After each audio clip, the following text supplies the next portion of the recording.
Imperva is the cybersecurity leader whose mission is to protect data and all paths to it with a suite of integrated application and data security solutions.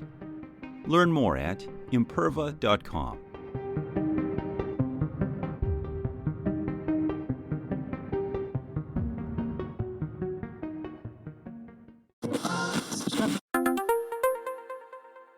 This is a special announcement. We are heading to RSAC Conference in San Francisco for our 11th years of coverage, April 28, May 1st.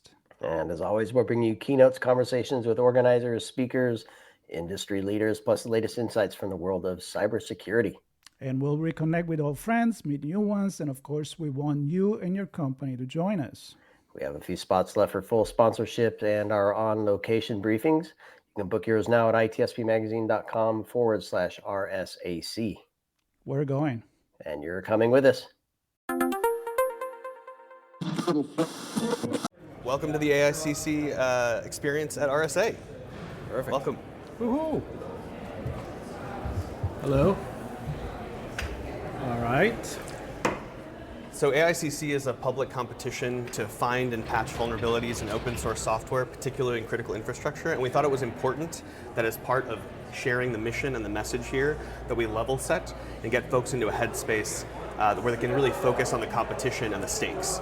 And so this is a bit of a level set to get you kind of in the mindset of getting into our fictional city, Northbridge. So we're going to take a bit of a train ride and then get into the cybersecure city of the future. It kind of reminds me how you walk into some Disney attraction. Yeah. Right? Yep. It's kind of like that mindset, so you get into... Yep, immersive, right? Immersive. All right, I'm excited. Let's go. Let's do it.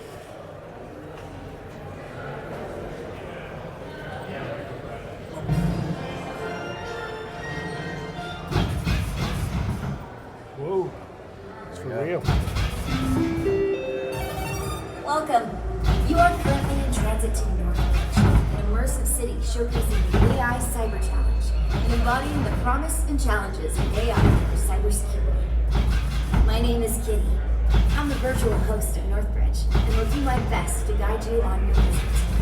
While you're here, you can learn about the AI Cyber Challenge, a competition designed to help secure our critical infrastructure. See how teams competed with custom-built cyber reasoning systems to automatically identify and fix critical vulnerabilities hidden inside software code. Discover the high stakes of securing critical infrastructure by analyzing cyber attacks both past and very, very present. And be part of the cyber cult, people dedicated to achieving the dream of a cybersecurity world.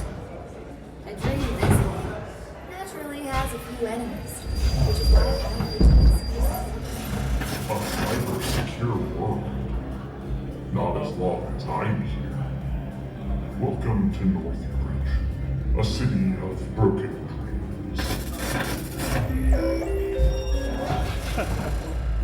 The train has arrived. We're happy you're here, Cyber Collective.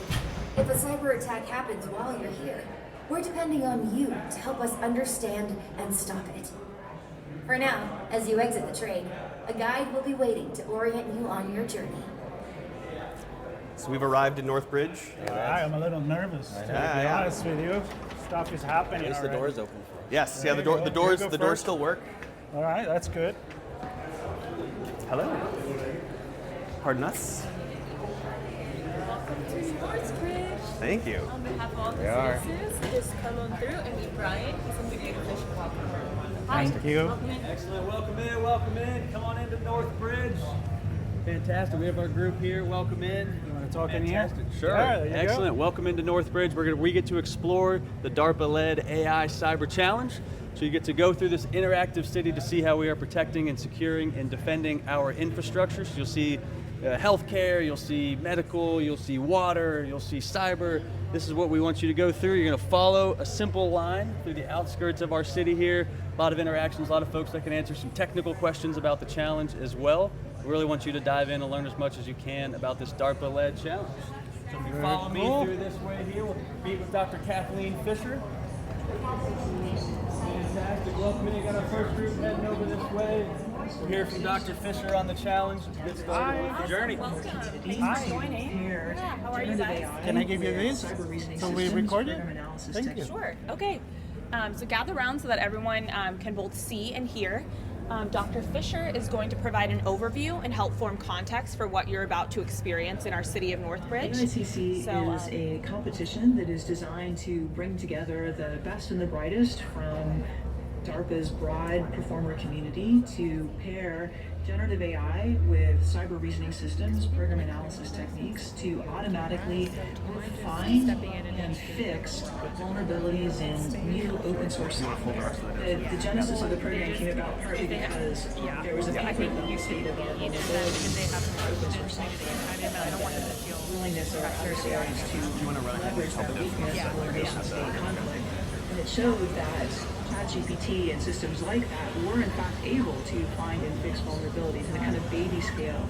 And that's the kind of thing that where DARPA loves to see the opportunity and pour in lots of resources and get lots and lots of people involved to see if that genesis, like the core tiny seed of an idea, could grow up into something that would be just massively disruptive, massively game-changing. With AIxCC, we were able to get foundation companies, Google, Anthropic, OpenAI, and Microsoft, to make available their state-of-the-art models to the competitors so that we are guaranteed to have the best foundation models available to the teams that want to compete. So the semifinals has kind of two purposes. One is evaluating the technical hypothesis, then the other piece is giving decision makers and everybody who attends the semifinals a visceral appreciation of how important it is to make our software more secure because of the impacts, not just in the information space, but also in the physical space of attacks on infrastructure software. AIxCC is working on the real software that modern society runs on. And as competitors find and propose suggested fixes, those suggested fixes are relevant for the real software that people are using every day. AIxCC is contributing to the advancement of AI and cybersecurity by putting a whole lot of gasoline on the fire of pairing AI and cybersecurity. We just see with the growing incidence of ransomware how vulnerable we are. If we can develop a technology that can not just point out that we have a problem, but if we can also say, and here's how to fix it, that could be game-changing. Awesome. Thank you guys for listening to this critical message. So your experience is going to actually continue this way to my left. You're going to meet two of my really good docent friends out front of Y2 Kates, and they're going to give you a sense of just how high the stakes are for a cyber-secure future. So please head this way and make sure you keep an eye out for that cyber scoundrel, the rat. All right. Thank you. Generative AI. Thank you very much. I wanted to take a second to I love stickers. He loves stickers. So I'm going to get one for him too. about the semifinal event that we had at DEF CON this past August.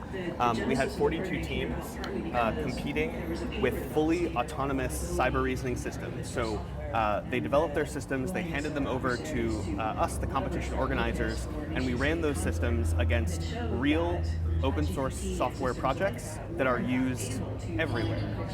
We had the Linux kernel as one of our challenge problems. We had SQLite, just extremely widely used software, and we had synthetic vulnerabilities added to synthetic forks of that software, and then had the teams try to discover those synthetic vulnerabilities just to see if they could find them. The teams were able to find almost half of the vulnerabilities, 22 out of the 59 that we put in. They also found a vulnerability that we did not put in. They found a 0-day in SQLite that we reported to the maintainers and had patched. And they were able to patch, the teams, once again, fully autonomously, were able to patch most of the vulnerabilities that they found. Very, very exciting. And this was an effort where we saw a lot of collaboration from tech leader, commercial leaders in this space. Google, Microsoft, Anthropic, and OpenAI have all been actively collaborating with us to develop the competition challenges and infrastructure. And it was very exciting to see the Google teams after the semifinal event kind of take a resurged interest in the combination of frontier models and securing source code. It's been a fantastic partnership to date and very productive. So we're very grateful for it. And now we're kind of on our way towards finals in August at DEF CON this year, where the top 7 teams will compete against many more challenges, many more open source software projects, many more classes of vulnerability. So I'm very excited to sort of see how they're able to do that. I will also say, in semifinals, the teams were fairly resource constrained. They had a relatively small amount of compute, they had 4 hours of wall clock time, and they had $100 in LLM credits.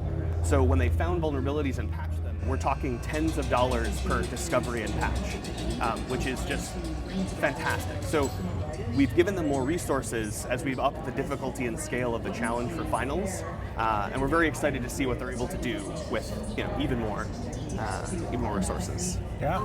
Do you guys have any questions? Well, no, I just have a comment because I love the idea of the healthy competition and at the same time became collaboration. Yeah. And that's how you actually advance, Yes. right? Absolutely. Another exciting thing about this competition is that after the competition is over, all the teams will be releasing their cyber reasoning systems with a permissive open source license.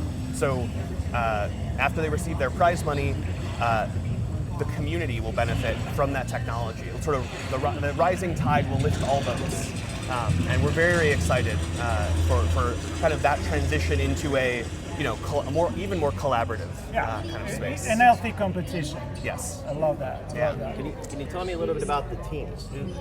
Who are they? Are they from organizations? Are they white hat hackers, black hat hackers? Who's the So I don't know what color hats they wear. That's their choice. We'll never know. But they come from an interesting mix of university-affiliated teams and small companies. Some of them are affiliated with larger companies as official sponsors. Some of the university teams are, in fact, multiple universities all kind of collaborating together. It's a really interesting mix that kind of runs the gamut from, like I said, commercial, like research companies and academic kind of groups.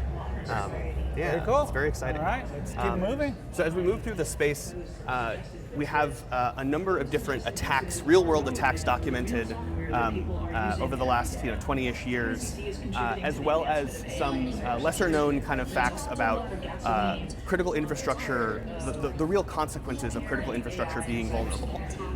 So we have a sort of simulated version of water infrastructure being attacked, and how these are the sorts of vulnerabilities we do not want to find out about the hard way, because once they've been exercised, once they've had that impact, the cleanup will cost orders of magnitude. The resolution will cost orders of magnitude more in terms of time, money, lives, unfortunately, than an early remedy.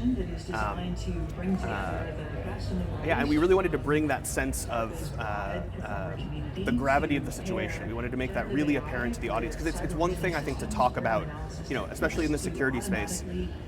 We're inundated with how vulnerable. We almost become accustomed to how fragile our kind of position is in the world and our infrastructure is, and even as we search more resilient, kind of more secure spaces.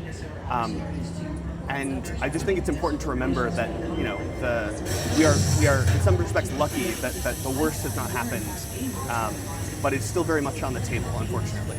So we would love to avoid that, overload of information. Yes. Yeah, which is always a risk, right? When you talk about communicating and creating awareness. Yes. There is that kind of like tipping point where is too much and where can you focus to really educate. And I feel like also to get the budget, the government, the cities, Yes. the federal, state, and all of that to actually be aware that we don't need to wait for things to happen, because that would not be a good idea. Absolutely. We've been very fortunate, I think, our efforts in preparing for the open source release of the tools. We've been working with other government agencies across the federal government and private companies that have an interest in critical infrastructure, and sort of preparing them, okay, once this is available, how will you take advantage of this? How will you use this? How can we help you, use this? That's a space that DARPA and ARPA-H and our other government partners, we're all invested in.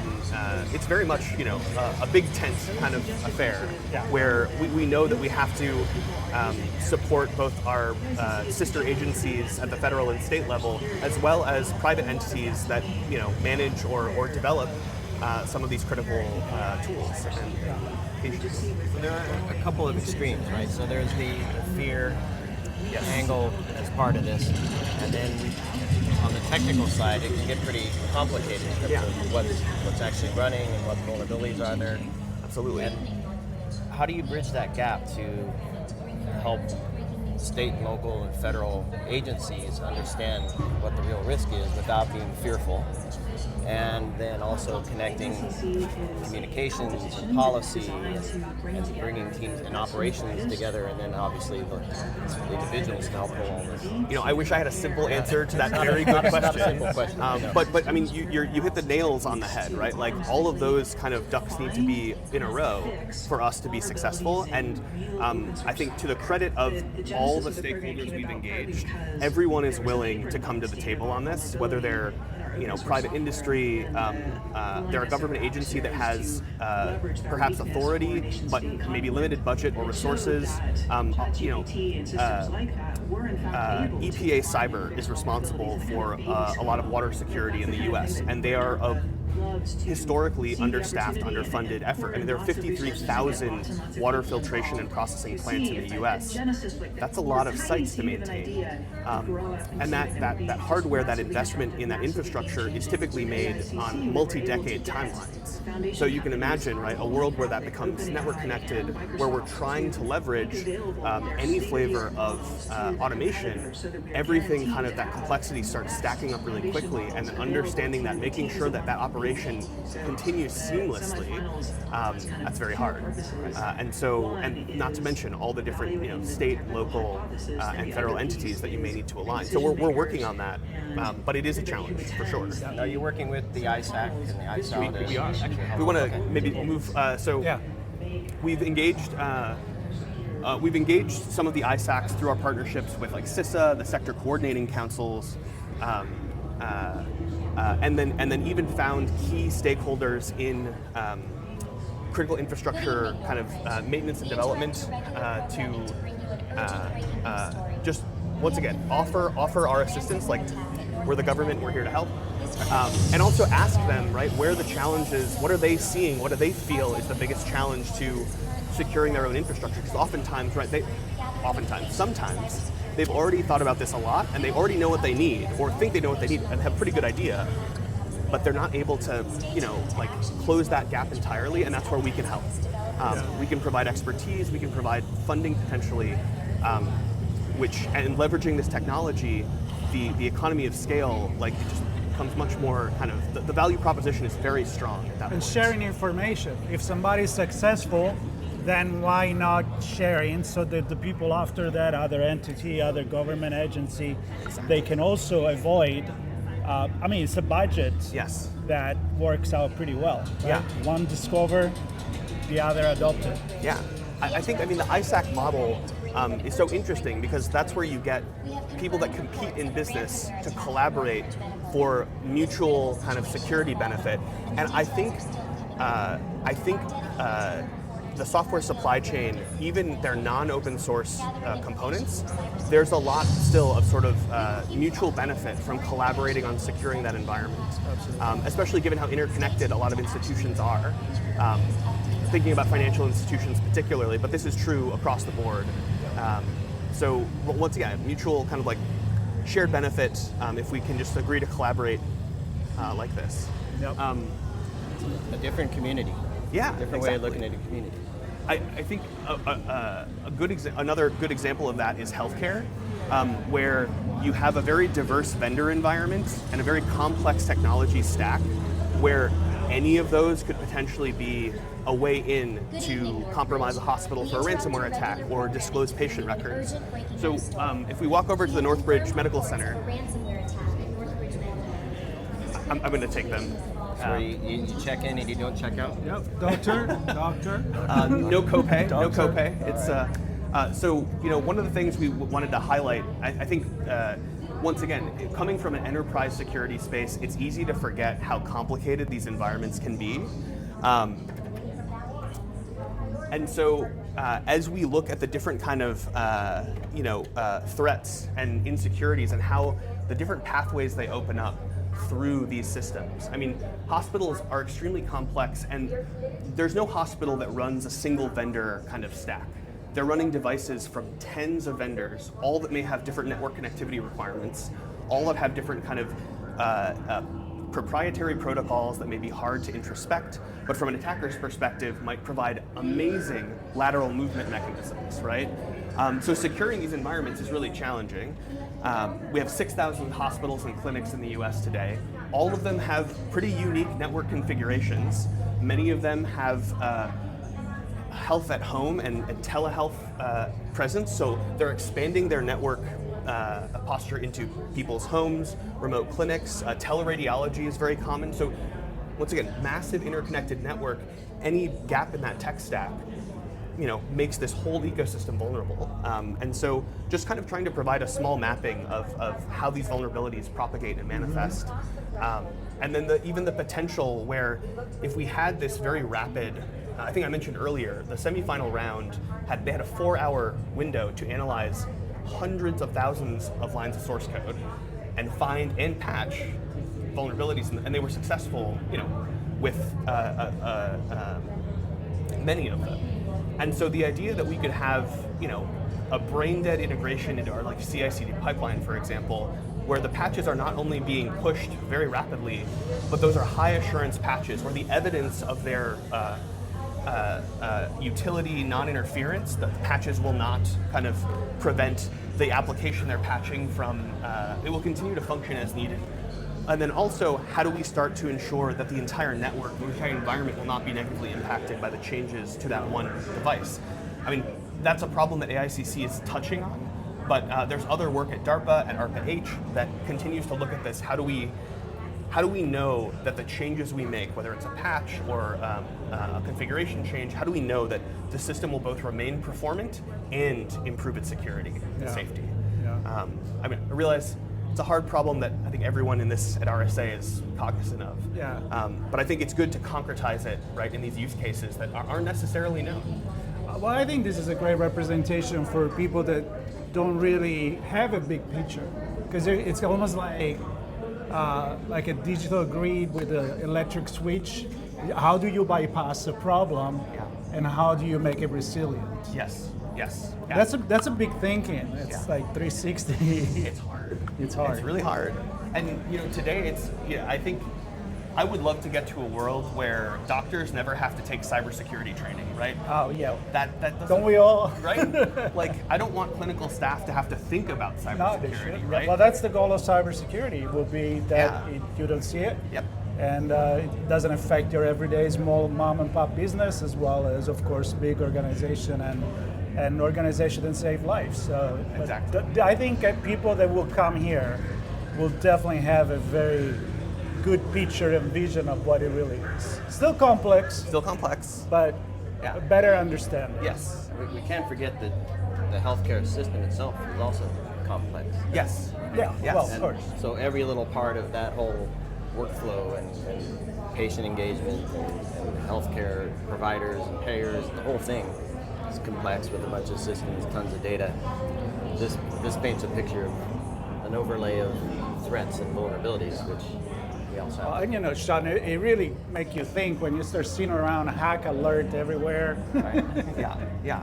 I mean, thinking about Change Healthcare, right? Right. Like that was I don't think enough people were clocking how disruptive that would be until we had experienced it. Yeah. And those sorts of catastrophic sort of either supply chain kind of like choke points or dependencies are really hard. I mean, that's just one large component of this complex system, right? I think we're getting there to realize that the complexity, it's even, beyond what we could have imagined with fantasy and fiction. Yeah. Like reality has become the future. The Yeah. present is the future nowadays. Yeah. And I love the idea of creating this simulation and having this experience Yeah. that I think is really going to open up minds. Yeah, and so our last major area here is talking in more detail about semifinals, and actually it's running the competition. This is showing the teams how they're interacting. They're fully automated, no human in the loop here. Their cyber reasoning systems, how they're querying the LLMs, and you can sort of see kind of the patterns from some of them. At this point, we're in round 4, so looking at SQLite. That grid up there represents the synthetic vulnerabilities that we inserted into these synthetic forks of these projects, and sort of the combined performance of all the teams is represented there. But once again, this was just a few hours and $100 of LLM credits for each team, and they were able to do pretty remarkable things. Incredible. It's incredible. Yeah. Very good. Yeah. All right. Yeah, I think for me, I don't know if there's a chance to talk with some of the team members at some point, or maybe we look to the future between now and DEF CON and maybe get an update from you on what the finals look like. Absolutely. Our teams are hard, like nose to the grindstone, working on developing their systems for finals. But we do actually, I think 2 of them are here at RSA exhibiting in one way, in some way or another. And we will have the teams at DEF CON. We want to give them an opportunity after we talk about, the results are released, for them to talk very candidly about their experience and how their CRS has performed. The how is such an interesting question. We have actually visualization experts just dedicated to trying to help us explain how the cyber reasoning systems, these collections of program analysis tools, are leveraging the LLMs, and those workflows are, once again, fascinating but very hard to untangle. So the how is going to be really interesting to continue to explore, I think, too. And it's definitely a work in progress. Yes. Never going to end. Never going to end. Once you finish this, you can start another one, right? Because it's an evolving risk. And I think, so releasing the tools open source and our infrastructure open source, that's the other component of this. So we're going to release the data and the infrastructure such that someone could rerun the competition on their own if they wanted to, or start testing other tools or models in that same competition environment. So we're really trying to make this investment, the value to the public at large, as high as possible. And I think, because that's sort of like fully automated, minimally biased or unbiased data sets, like I feel like getting those out of these tools is also just super valuable. Yeah. And for me, inside the mind of the teams and the individuals, if how they think about this relative to how bad actors think about it, and if they had unlimited resources, how might they change their tactics and their techniques to approach this? Yeah, we've upped so their budgets are increased to thousands of dollars per project for our final round. So we're hoping to get a glimpse of that. But yes, I think that's an interesting question to keep asking, for sure. Yeah. Well, thank you for the tour. Yeah. Really, really appreciate it. I Thank you think for it's coming. amazing what you're doing. Thank you. And we'll do our part to share it with everybody as well, and get an update from you when the time comes. I mean, come out to DEF CON. We'd love to have you. We'll be there. Awesome. We'll be there. Sure. Yeah. Right on. Thank you. Thank you.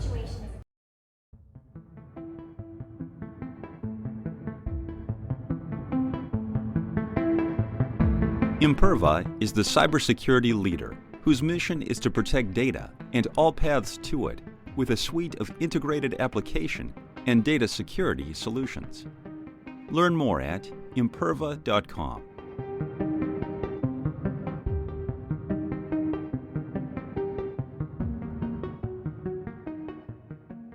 ThreatLocker is a zero-trust endpoint protection platform providing enterprise-level cybersecurity to organizations globally. With ThreatLocker, you only allow what you need and block everything else, including ransomware. Learn more at threatlocker.com.